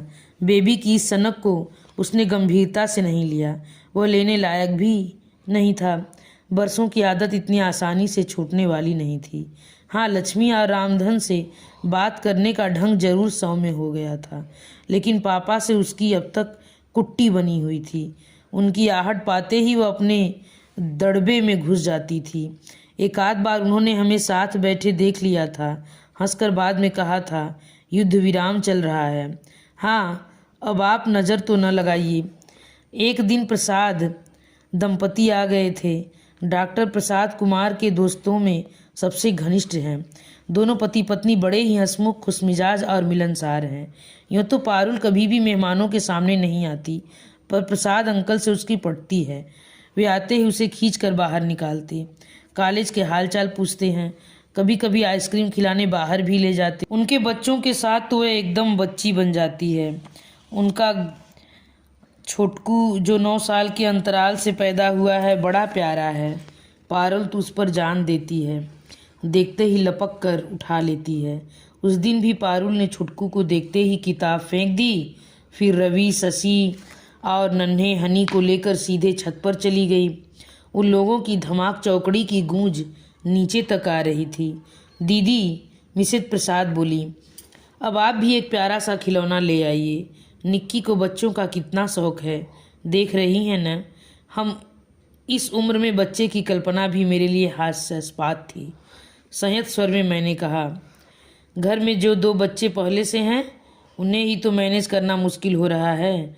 नई मुसीबत मोल लेकर क्या करूँगी? कोई मुसीबत नहीं होगी भाभी, अपने आप दोनों रास्ते पर आ जाएंगे। घर में थोड़ी रौनक हो जाएगी तो इस तरह भागते नहीं फिरेंगे। और क्या, भाई साहब तो जब देखो अपने मरीजों से ही घिरे रहते हैं। दीदी, आप भी कुछ कहती नहीं हैं। भाभी क्या कहेंगी? काम जो इतना फैला रखा है, समेटने में देर तो लगेगी। उस वक्त तो समय काटना एक समस्या थी, अकेला घर काटने को दौड़ता था, इसलिए बेचारे अपने को उलझाए रखते थे। मैं दोनों की बातचीत तटस्थ भाव से सुन रही थी। एकाएक पूछ बैठी, आप इन लोगों को कब से जानते हैं डॉक्टर? कब से मतलब? हम लोग तो साथ में पढ़े हैं। अब तो अपने पारुल की मम्मी को भी देखा होगा। हाँ, मैंने तो देखा है, पर शायद संध्या ने नहीं देखा। क्यों डार्लिंग? हाँ, हम लोगों की शादी में वह नहीं थी। मैं जब पहली बार माता जी से आशीर्वाद लेने आई थी तो निक्की को देखा था। आया की गोद में चढ़कर घूम रही थी। तब बिन माँ की उस नन्ही सी बच्ची को देखकर बहुत दुख हुआ था। लेकिन वह आया भी गजब की थी भाभी, यह समझ लीजिए कि माँ से बढ़कर थी। इतनी अच्छी आया को उन्होंने निकाल क्यों दिया? यह आपसे किसने कह दिया? निकाला नहीं था भाभी, उसे टीबी हो गई थी। यहाँ घर में कैसे रखते? इलाज के लिए उसे हॉस्पिटलाइज तो करना ही पड़ा। कुमार ने खुद सारा इंतजाम किया था। वह जब तक ठीक नहीं हो गई, कुमार बराबर उसके इलाज के लिए पैसे भेजता रहा। उसके घर का पता जानते हैं? कुमार को मालूम होगा। नहीं, मैं उनसे नहीं पूछना चाहती। आप ही किसी तरह पता लगा सकेंगे तो लगाइए। पता तो खैर टीबी हॉस्पिटल से भी मिल जाएगा, पर बात क्या है, मैं उसे वापस बुलाना चाहती हूँ। पर क्यों? अब तो वह बहुत बूढ़ी हो गई होगी। निक्की को भी अब आया की ज़रूरत नहीं रही। 8-10 साल में कोई इतना बूढ़ा नहीं। डॉक्टर और निक्की को अब भी उसकी ज़रूरत है। उसके अवचेतन में अब भी वह बसी हुई है। उसे खोने का दुख अब भी उसके मन में ताज़ा है। मैं चाहती हूँ वह फिर से आकर रहे और पारुल का बचपन लौटा। कुमार राजी होगा? वह मेरा जिम्मा रहा। पहले आप तो पता लगाइए। Treat it as an urgent case, top priority. समझ रहे हैं ना? बिल्कुल समझ रहा हूँ भाभी। उसके बाद लगातार 3-4 दिन तक मैं डॉक्टर प्रसाद के फ़ोन की प्रतीक्षा करती रही। चौथे दिन वे खुद ही आ गए। वह जानबूझकर ऐसे समय आए थे जब उनके मित्र घर पर नहीं थे। मैंने मन ही मन उनकी समझदारी की दाद दी। भाभी, मैंने आपका काम तो कर दिया है, मतलब गंगाबाई का पता तो लगा लिया है, बट आई एम अफ्रेड आप उसे घर नहीं ला सकेंगी। क्या मतलब? मैं उसका पता लेने टीबी हॉस्पिटल गया था। वहाँ पता चला कि 6 महीने पहले ही उसे फिर से भर्ती किया गया है, और यह भी पता चला गया कि इस बार बीमारी बहुत अगले दौर में पहुंच गई है। क्या टीबी भी रिप्लेस होता है डॉक्टर? यह तो राज रोग है भाभी। इसे चाहिए अच्छी ग़िज़ा, अच्छी देखभाल। गरीबों के घर पर यह सब कहाँ से मैसर होता है? फिर अपना तो कोई होता तो देखभाल करता। वह तो भाई के घर पड़ी हुई थी, वहाँ तो अपने ही खाने के लाले होंगे। गंगाबाई बेचारी तो इन असुविधाओं की आदी भी नहीं है। शुरू से बंगले में रही है, अच्छा खाया है, अच्छा पहना है। भाभी के पीहर में भी उसके ठाठ थे, यहाँ भी उसका दबदबा था। दूसरे माहौल में तो वह जी ही नहीं सकती थी। तो क्या वह उनके पीहर से आई थी? हाँ, निक्की की देखभाल के लिए उसे बुलवा लिया था। उन दिनों भाभी बीमार चल रही थी ना। उनकी मृत्यु के बाद उसके वापस जाने का प्रश्न ही नहीं उठता। भाभी, एक बात कहूँ, कहिए, मैंने निराश स्वर में कहा। निक्की और दिद्दा को लेकर मैं पिछले दिनों से कितने कल्पना चित्र बनाए थे, अब सब के सब मुझे चिढ़ा रहे थे। भाभी, मुझे लगता है वह बुढ़िया ज़्यादा दिन नहीं खींचेगी। Her days are numbered. अगर निक्की को एक बार उससे मिलवा लाते तो उसका जी खुश हो जाएगा। आप इत्मीनान रखिए, मैं ही ले जाऊंगा उसे। डॉक्टर प्रसाद के साथ पारुल को भेजना कोई मुश्किल नहीं था। उनसे तो पारुल की दोस्ती थी। वादे के मुताबिक वे दूसरे ही दिन आकर उसे ले गए। उनके जाने के बाद मैंने अपने दीवा सपनों में खो गई। पारुल आज कितनी खुश होगी। उसे लगेगा मैंने उसका बचपन लौटा आया है, और जब उसे पता लगेगा कि उसकी बिछड़ी हुई ममता से पुनः मिलवाने के लिए मैंने ही पहल की है, तो वह कृतज्ञता से भर उठेगी। मन का सारा कलमश धुल जाएगा। प्रसाद अंकल उसे यह भी तो बताएंगे कि दिद्दा के इलाज का सारा खर्च पापा उठा रहे हैं, तो फिर वह पापा को भी माफ़ कर देगी। और उसके पापा, वे भी तो कितने खुश होंगे। इस मधुर षड्यंत्र की मैंने भनक तक न लगने दी थी। अब पता चलेगा तो सिवा प्रशंसा के कुछ न कर पाएंगे। उन लोगों को लौटने में कोई 2-2.5 घंटे लग गए। हॉस्पिटल शहर से दूर पहाड़ी पर जो था, मुझे लगा था गाड़ी से उतरकर वह सीधे मेरे पास दौड़ी आएगी। मैं गले में अपनी दोनों बाहें डाल कर कहेगी, hi mummy, you are so sweet. पिछले दिनों हम काफ़ी करीब आ गए थे, फिर भी एक औपचारिक दूरी बनी हुई थी। आज वह भी समाप्त हो जाएगी। लेकिन वह सीधे कमरे में चली गई। शायद अपना भवावेश मुझसे छिपाना चाहती हो। डॉक्टर प्रसाद जरूर थोड़ी देर को मेरे पास बैठे। बोले, बहुत खुश हुई बुढ़िया। बार बार बलाएं ले रही थी, माथा चूम रही थी, आपको और मुझे भी आशीष रही थी। लेकिन भाभी, उसकी हालत कुछ ठीक नहीं। सी मी कोलेप्स एनी टाइम। तो अच्छा ही हुआ जो आप लोग हो आए, नहीं तो जिंदगी भर का मलाल रह जाता, मुझे भी और बिटिया को भी। आप ठीक कह रही हैं, उन्होंने उठते हुए कहा। मैं उन्हें विदा करके मैं गुनगुनाती हुई सीधे पारुल के कमरे में गई। मुझे क्या मालूम था वह मेरी प्रतीक्षा में भरी बंदूक की तरह तनी बैठी थी। मुझे देखते ही फट पड़ी। क्यों भेजा था मुझे वहाँ? किसकी साजिश थी ये? बचपन की एक मीठी सी याद मेरे मन में थी, उसे भी आपने तहस नहस कर दिया। सौतेली माँ है ना आप। मेरा इतना सा भी सुख आपसे न सहा गया। और आप सोच रही हैं कि आपने बड़ा एहसान किया, मेरी पुरानी आया से मिलवाकर बड़ा नेक काम किया। पता नहीं कितनी देर तक वह इसी तरह बड़बड़ाती रही। मैं जड़मुख बनी, उसके आरोपों को झेलती रही। प्रतिवाद करने का या आगे बढ़कर उसे सांत्वना देने का भी मेरा साहस न हुआ। उफ, मैं तो सोच भी नहीं सकती थी। बचपन में इसी औरत ने मुझे पाला है। मुझे तो यह सोचकर भी झुरझुरी हो आती है कि मैं उसकी गोद में खेलती थी, उसके पास ही सोती थी। उसने बताया कि वो मुझे अपने हाथों से खाना खिलाती थी। छी, मुझे तो उबकाई आने लगी। उसका कमरा, उसका बिस्तर, उसके कपड़े इस कदर बास में आ रहे थे। उफ, उसका दर्द मेरी पकड़ में आ गया। दिद्दा उसके लिए एक मधुर एहसास की तरह थी, पर इस मरणासन वृद्धा से उसका कहीं कोई मेल नहीं था। उसका रोग जर्जर शरीर देखकर वह कांप गई थी। उसका स्नेहिल स्पर्श उसे लिजलिजा लगा रहा था, एक तिलिस्म सा जो टूट गया था, और अब वह उन किस्सों पर आंसू बहा रही थी। मैं उसे समझाना चाहती थी कि पारुल, वक्त की मार किसी को नहीं बख्शती। हम सब धीरे धीरे काल के उसी अंधकूप की ओर बढ़ रहे हैं जहाँ सब कुछ विरूप हो जाता है, नष्ट हो जाता है। पर जीवन की नश्वरता का दर्शन समझने की भी एक उम्र होती है। पारुल तो अभी उम्र के उस दौर में थी जहाँ सब कुछ रसमय और रंगीन होता है। उसके लिए तो भविष्य का अर्थ विकास है, विनाश नहीं। वह इस कड़वे सच को, असुंदर यथार्थ को कैसे स्वीकारेगी? वह फिर लौट गई अपनी उसी कारा में जो उसने स्वयं निर्माण की थी। मैं फिर दूर फेंक दी गई। पहले भी हम दोनों में बोलचाल नहीं थी, पर अब इतना असहज नहीं लगता था। पर एक बार करीब आने के बाद फिर उसी स्थिति में लौट जाना बहुत क्लेशकारक लगता था।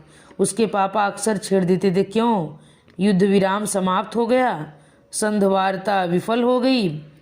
मैं तो गुस्से से यह भी नहीं कह पाती कि आपकी ही नज़र लग गई, बस शर्म से सिर झुका लेती। जीवन फिर पुराने ढर्रे पर चल पड़ा था। एक रस निरानंद घर में फिर द्वीपों में बढ़ गया। इस बीच कई पर्व त्योहार आए, पर कोई हमें उल्लसित न कर सका। उल्टे वे हमें और अवसाद से भर गए। 30 सितंबर को पारुल का जन्मदिन था। मैंने मन ही मन कब से उसकी प्रतीक्षा कर रही थी। अच्छा खासा हंगामा करने का प्लान था, सारी तैयारी भी कर रखी थी। पारुल ने बातों ही बातों में बताया था कि अरसे से उसका जन्मदिन घर पर नहीं मना है। इतने दिन तक वह हॉस्टल में ही थी। पिछले साल पापा को याद ही नहीं रहा। मैंने तय कर लिया था इस बार इतने सालों की कसर निकाल दूंगी, पर मेरा सोचा कुछ नहीं हुआ। पारुल ने साफ इनकार कर दिया। मैंने उसके लिए प्यारी सी ड्रेस खरीदी थी जो उसने नहीं पहनी। उसके लिए 3 रंगों वाला नाव के आकार का केक बनाया था जो उसने नहीं काटा। उसकी सहेलियों के लिए कलात्मक निमंत्रण पत्र बनाए गए थे जो उसने नहीं भेजे। सारी मेहनत व्यर्थ हो गई। दशहरे पर हम लोगों ने जबलपुर जाने का कार्यक्रम बनाया, उसने मना कर दिया। दीपावली पर हमने पूरे घर का रंग रोगन करवाया, पर उसने अपना कमरा नहीं खाली किया। मैंने रंगोली से पूरा आंगन भर दिया, पर उसने झांक कर भी नहीं देखा। घर में मैंने मिठाइयों के ढेर लगा दिए, पर उसने प्रशंसा का एक शब्द नहीं कहा। भैया दूज पर मैंने खास तौर से डॉक्टर प्रसाद के परिवार को आमंत्रित किया, पर उसने बच्चों का टीका नहीं किया। पहले की भांति अब वह मुझ पर फुफकारती तो नहीं थी, पर अपनी उपेक्षा से मेरे हर प्रयास को विफल कर रही थी। मेरी 4-5 महीने की लंबी छुट्टी समाप्त होने की थी और मेरा मन फिर से ज्वाइन कर लेने को हो रहा था। इस ऊब से बचने का और कोई उपाय भी तो नहीं था। मैं ईश्वर को धन्यवाद दे रही थी कि उसने मुझसे उस समय पर सद्बुद्धि दी, नहीं तो मैं एकदम इस्तीफा देकर ही आ रही थी। ईश्वर से ज़्यादा धन्यवाद तो भैया भाभी को और अपने सहयोगियों को देना चाहिए। उन्हीं लोगों ने मुझे सलाह दी थी कि फ़िलहाल लंबी छुट्टी ले लो और देखो, इस उम्र में एडजस्टमेंट बहुत कठिन होता है। नौकरी छोड़ दोगी तो लौटने का भी रास्ता नहीं रहेगा। एक पारुल की बात छोड़ दी जाती तो इस घर में मुझे सुख ही सुख मिला था, पर उस एक दुख ने सारे सुख का स्वाद छीन लिया था। निश्चय और अनिश्चय के बीच झूलती हुई मैं एक दिन सचमुच इंदौर पहुंच जाती कि बीच में ही एक हादसा हो गया। उस दिन मैं रोज की तरह किचन में व्यस्त थी कि आए और गंभीर स्वर में बोले, प्रसाद का फ़ोन है तुम्हारे लिए। मैं चौंक पड़ी, मेरे लिए? धड़कते दिल से रिसीवर उठाया। हेलो भाभी, बुरी खबर है।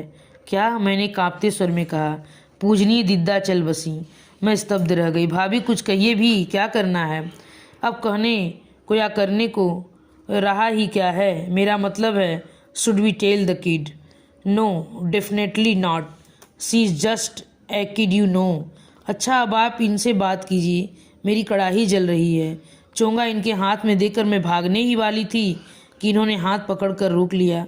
प्रसाद से 2 मिनट बात करके फ़ोन रख दिया और मेरी तरफ मुखातिब हुए। उनकी मुद्रा से मैं समझ गई कि मैं कटघरे में खड़ी हूँ। जलती हुई आंखों से उन्होंने पहला प्रश्न दागा, प्रसाद ने यह खबर पहले तुम्हें क्यों दी? मुझे भी तो दे सकता था। यह बात आप उन्हीं से पूछते तो ठीक रहता। उससे तो खैर पूछना ही है, पर तुम यह बताओ, इस औरत की मौत से तुम्हारा क्या वास्ता है?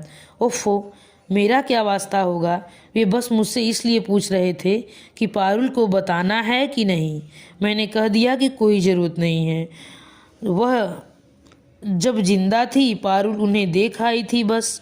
मैं रात में तो उस बच्ची को भेज नहीं सकती ना। पारुल अस्पताल कब गई थी? गई थी एक दिन, प्रसाद लिवा ले गए थे। पर सुझाव किसका था? मेरा था। यही सुनना चाहते हैं ना आप? अब आप यह भी कहेंगे कि यह बात मुझसे क्यों नहीं कही गई, तो हुजूर, शुरुआत तो आप ही से की थी, पर आप तो उस नाम को सुनते ही भड़क गए थे। उस समय आप क्या यह सुनने की स्थिति में थे कि पारुल अपनी आया को भूल नहीं पाई है? अब भी वह उसे उतनी ही शिद्दत से याद करती है। क्या आपके पास यह सोचने समझने की फुर्सत थी कि वो अपनी दिद्दा के लिए कितनी बेचैन है? और आप उस फुर्सत का इंतज़ार मैं नहीं कर सकती थी, क्योंकि उस औरत के पास गिनती के दिन थे। आज मैं खुश हूँ कि अपनी नाराज़गी का खतरा उठाकर भी मैंने यह पहल की। आपको और कुछ कहना है? क्या कहते बेचारे मुँह लटका कर रह गए। विजय के उन छड़ों से मैं उन्हें यह नहीं बताया कि मेरी उस उद्दात कोशिश कितनी नाकाम रही। मेरे आत्मविश्वास का दुर्ग कैसे भरभरा कर गिर पड़ा है। उस दिन नाश्ता किए बिना ही वे घर से निकल गए। शायद मुझे दंड देने का सबसे अच्छा तरीका उन्हें याद नहीं आया। सुबह के गए, रात को लौटे। आते ही सीधे नहाने चले गए। मैं समझ गई दिवंगात्मा को श्रद्धांजलि देकर लौटे हैं। अच्छा भी लगा। इतना हक तो उस गरीबनी का बनता ही था। अब मेरे सामने केवल एक समस्या थी, पारुल को बताऊं या न बताऊं? बताऊं भी तो कैसे? वह तो मुझसे रुक भी नहीं मिलाती। इतनी बड़ी बात एकदम मुंह फेर कर तो मारी नहीं जा सकती है ना। कुछ माहौल तो बनाना पड़ेगा, और इस स्थिति में यह संभव नहीं। और अगर न बताऊं, कल को वह इसी बात पर आरोपों की झड़ी लगा देगी और मुझसे और दूर छिटक जाएगी। ट्रिंग ट्रिंग, रात के सन्नाटे में फ़ोन की घंटी बजी तो मैं हड़बड़ा कर उठ बैठी। तब तक इन्होंने चोंगा उठा लिया था। जब तक वे बात करते रहे, मैं बदहवास से उन्हें देखती रही। रिलैक्स डार्लिंग, उन्होंने फ़ोन रखते हुए कहा। डॉक्टर के घर में तो जब तक घंटी बजती ही रहती है। तुम्हें अब तक आदत नहीं हुई? धीरे धीरे ही तो होगी, मैंने झेपते हुए कहा। दरअसल सुबह सुबह फ़ोन पर वह खबर सुनी है न, तब से दिमाग खराब हो गया है। फिर कुछ रुक कर पूछा, आप वहाँ गए थे न? हाँ, जाना तो था ही, गया भी था, और कफन दफन का मेरा मतलब है अंतिम संस्कार का सारा इंतजाम किया। क्या उनके परिवार वाले नहीं आए थे? आए थे, पर सब के सब हाथ हिलाते हुए चले आए थे। बॉडी कोई गांव भी ले जाना नहीं चाहता था, फिर यही सब करना पड़ा। चलिए, अच्छा ही हुआ, इसी घर से दाना पानी बंधा था उनका, आखिर निभ ही गया, यही खुशी है।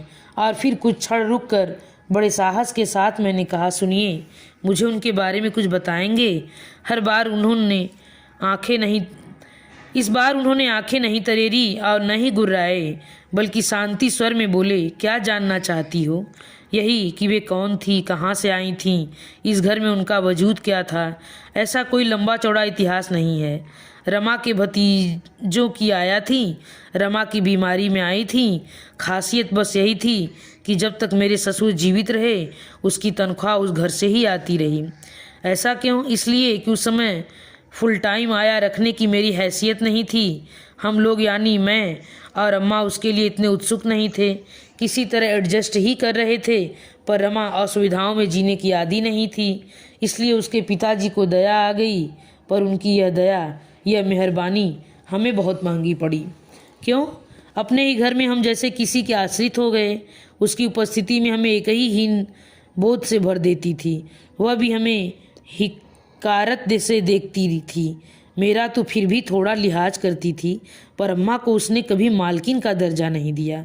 बेचारी अम्मा, वे तो नौकरानी की नौकरानी बन गई थी।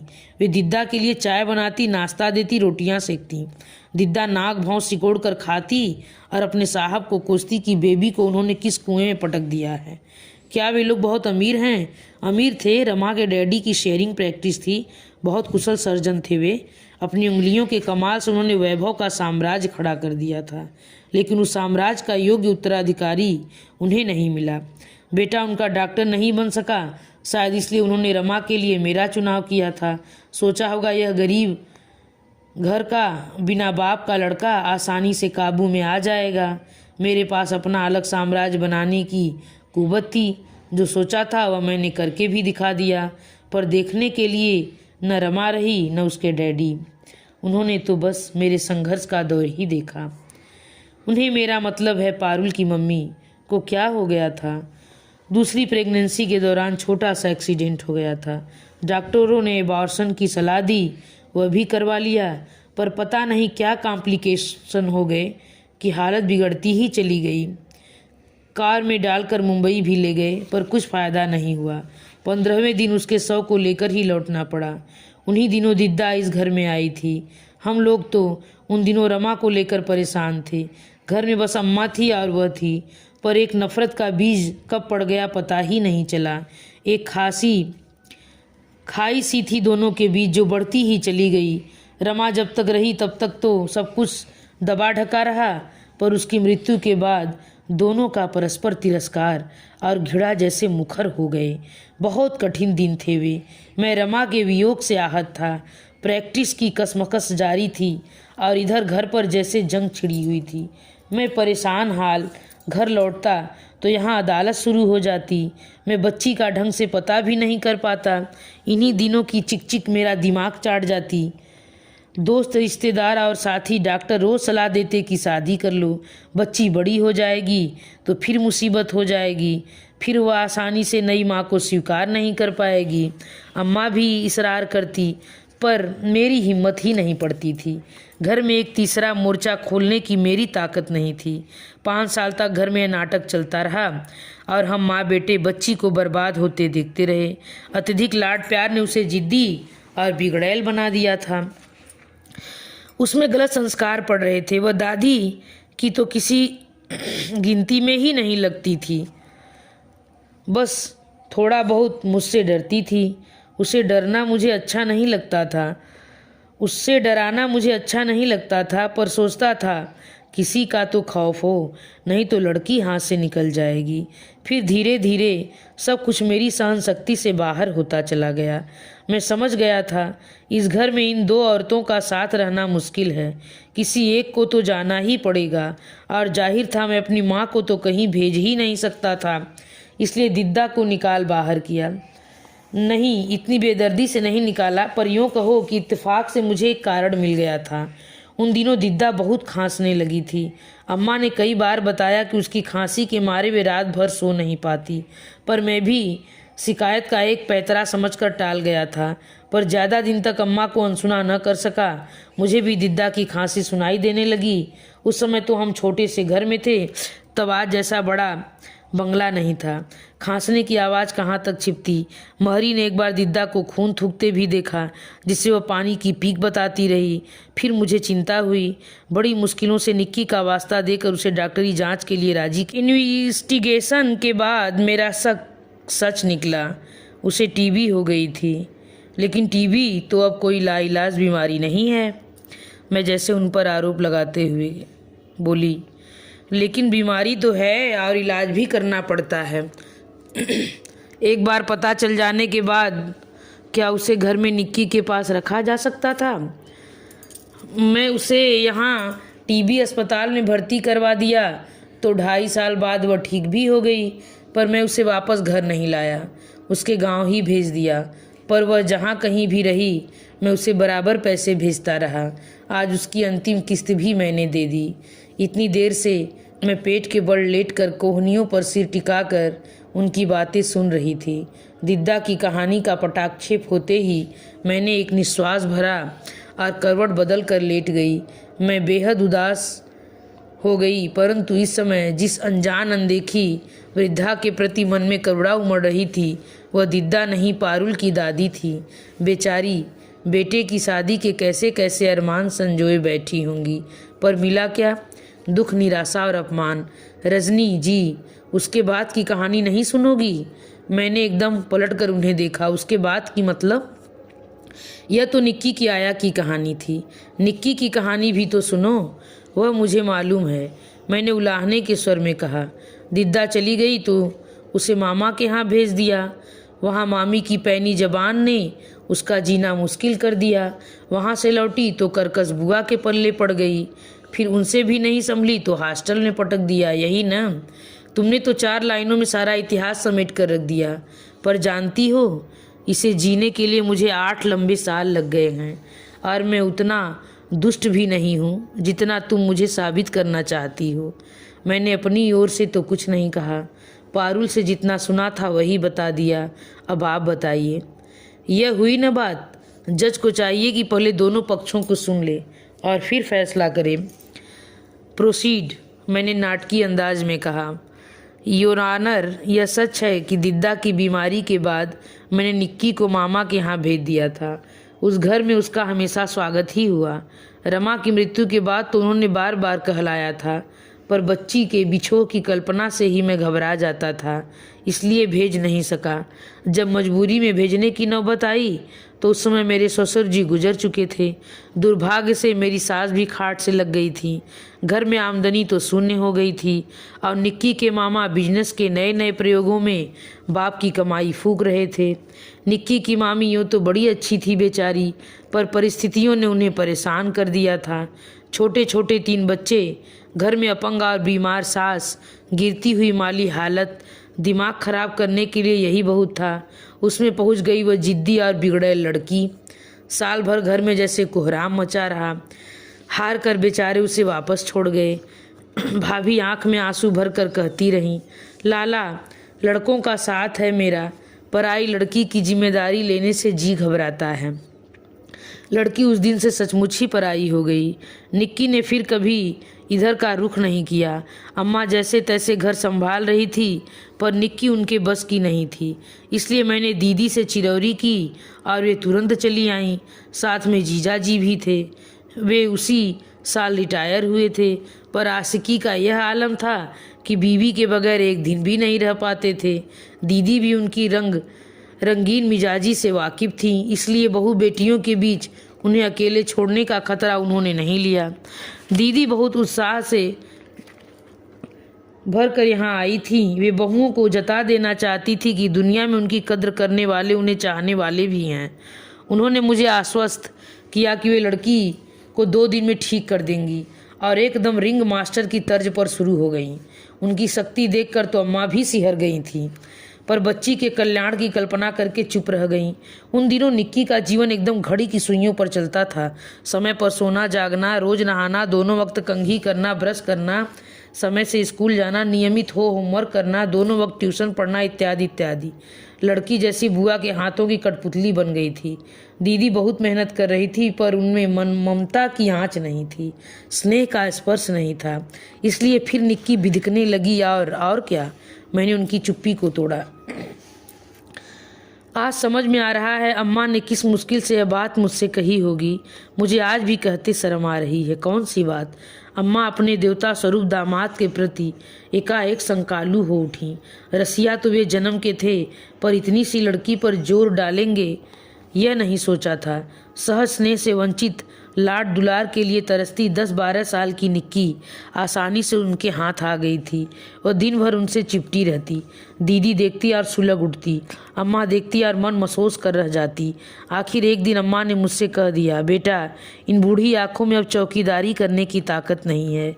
तू अगर लड़की को सर्वनाश से बचाना चाहता है तो किसी अच्छे से हॉस्टल में डाल दे, नहीं तो मैं सुख से भी मर नहीं पाऊंगी। अम्मा ने जीवन भर इतना सहा था कि मैं उनके दुखों का बोझ और बढ़ाना नहीं चाहता था, इसलिए वही किया जो अम्मा ने चाहा। बच्ची के कल्याण का कोई दूसरा रास्ता भी नहीं था, पर पता नहीं कहाँ क्या गलत हो गया। जिसके लिए सारी उठापटक करता रहा वही मुझसे रूठ गई। मैं तरस कर रह जाता हूँ, पर वह मुझसे बात नहीं करती भी है तो उसकी जबान पर जैसे कांटे उगाते हैं। लहूलुहान कर देती है वह मुझे। उसकी आंखों में झांकती घृणा मुझे अपनी ही नज़र में छोटा बना देती है। मैं इससे आगे वे बोल नहीं पाए। पुरुष थे, शायद इसी से जब्त कर सके, नहीं तो फफक कर रो ही पड़ते। मुझे अपने ऊपर ही शर्म हो आई। हमेशा पारुल के लिए ही सोचती रही मैं। मेरी बगल में लेटा हुआ यह व्यक्ति, यह भी तो बिल्कुल अकेला है। इसे भी तो अपने ने ही छला है। किसी ने स्नेह का, संवेदना का स्पर्श नहीं दिया, केवल समस्याएं दी हैं। आपकी भूल क्या थी बताऊं? मैंने उनके बालों में उंगलियां फेरते हुए कहा। जिसके लिए आपने इतनी उठापटक की, उसके मन में झांकने की, वहां लिखी इबारत पढ़ने की आपने कभी कोशिश नहीं की। परिस्थितियों पर आपका वश नहीं था, मंजूर है, पर उनकी व्याख्या की तो जा सकती है, अपनी मजबूरियां तो समझाई जा सकती हैं। आपने सोचा होगा छोटी सी बच्ची है, क्या समझेगी, यही आप चूक गए। बच्चे बहुत समझदार होते हैं। शत्रु मित्र की पहचान वे फौरन कर लेते हैं। उनके संवेदनशील मस्तिष्क पर हर बात का जल्दी और गहरा असर होता है, इसलिए उनके राग द्वेष भी स्थायी होते हैं। मेरे पास उस समय इतना सोचने समझने की फुर्सत कहाँ थी। मैं तो अपने अस्तित्व की लड़ाई लड़ने में व्यस्त था, इसलिए तो यह मोर्चा हार गए।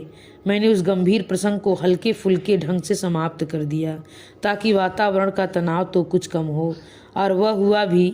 थोड़ी देर में इनकी नाक बजने लगी, लेकिन मैं सुबह तक आंख नहीं झपका सकी।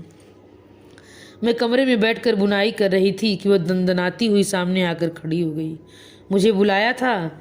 हाँ, तुम्हारे मामा के यहाँ से मनी आर्डर आया है, और राहुल की चिट्ठी भी। चिट्ठी? किस खुशी में? दरअसल हुआ यह कि राखी पर तो मैं चूक गई थी, पर मैंने तुम्हारे मामा जी को भाई दूज का टीका जरूर भेज दिया था। उसी पत्र में बच्चों के नाम तुम्हारा टीका भी भेज दिया था। उसी का जवाब आया है। तुम्हारे मामा जी ने बड़ा सुंदर पत्र लिखा है। आप मेरे लिए रिश्तेदार क्यों जुटाती फिर रही हैं? मैंने आपसे उसी दिन कह दिया था, मुझे कोई इंटरेस्ट नहीं है। उस दिन की बात और थी पारुल, वे प्रसाद अंकल के बच्चे थे। उसे तुम रिश्ता जोड़ ना कह सकती हो, पर ये तो तुम्हारे अपने भाई हैं, तुम्हारे मामा के लड़के हैं। नहीं तो मेरा कोई मामा है और न भाई। आप ये चिट्ठी और रुपए अपने पास ही रखिए। कम ऑन पारुल, इतना गुस्सा नहीं करते। अच्छा 5 मिनट जरा बैठो तो, मुझसे तुमसे कुछ बात करनी है। इस तरह तनकर खड़ी हो जाती हो तो मुझे टेंशन हो जाती है। अनिच्छा से सही वह पलंग की पाटी पर बैठ गई, जैसे किसी भी क्षण उठकर चली जाएगी। अच्छा यह बताओ, तुम्हारा यह गुस्सा असल में किस पर है, मुझ पर या अपने भाइयों पर? अगर भाइयों पर है तो उन्हें माफ़ कर दो। अरे बचपन में तो सभी भाई बहन लड़ते झगड़ते हैं, सगे हों तब तो और भी ज़्यादा। मेरी माँ कहती थी बचपन में जिनमें लड़ाई होती है, बड़े होकर वे एक दूसरे पर जान छिड़कते हैं। तो बेटे, बचपन की बातें इतने दिनों तक थोड़े ही याद रखते हैं, सब भूल जाते हैं। देखो तुम्हारे भाई भी भूल गए, तुम भी उन्हें माफ़ कर दो। और अगर तुम मुझसे नाराज़ हो तो पारुल, विश्वास करो, मैंने जानबूझकर तुम्हें चोट नहीं पहुंचाई बेटे। मेरा इरादा तुम्हारा जी दुखाने का नहीं था। दरअसल मैं सांस लेने के लिए रुकी तो एक बात बिजली की तरह मेरे मन में कौंध गई। मैं तुम्हें उस जगह कभी न भेजती पारुल, पर मुझे उस मरड़ासन औरत की इच्छा का मान रखना पड़ा। फांसी पर चढ़ने वाले की भी अंतिम इच्छा पूछी जाती है, उसका सम्मान किया जाता है। फिर ये तो तुम्हारी दिद्दा थी। आप कहना क्या चाहती हैं? यही कि दिद्दा ने तुम्हें एक बार देखना चाहा था। तुम उन्हें कितना याद करती हो, उससे कहीं ज़्यादा वे तुम्हें याद करती थी। तुम्हारे पास तो फिर भी एक दुनिया थी, स्कूल की, कॉलेज की, पुस्तकों की, सिनेमा की, सहेलियों की, लेकिन उनके पास तुम्हारी यादों के सिवा क्या था? इसलिए उनकी इच्छा का मान तो रखना ही था। इतना हक तो उनका बनता ही था। उनके प्यार का कर्ज था तुम पर, उसे तो चुकाना ही था। सबको अपने हिस्से का कर्ज खुद ही उतारना पड़ता है। तुम्हें पाल पोस कर दिद्दा ने इस घर पर जो उपकार किया है, पापा बराबर उसका हिसाब चुकाते रहे हैं। अंतिम संस्कार तक उन्होंने अपना यह कौल निभाया है। अंतिम संस्कार किसका?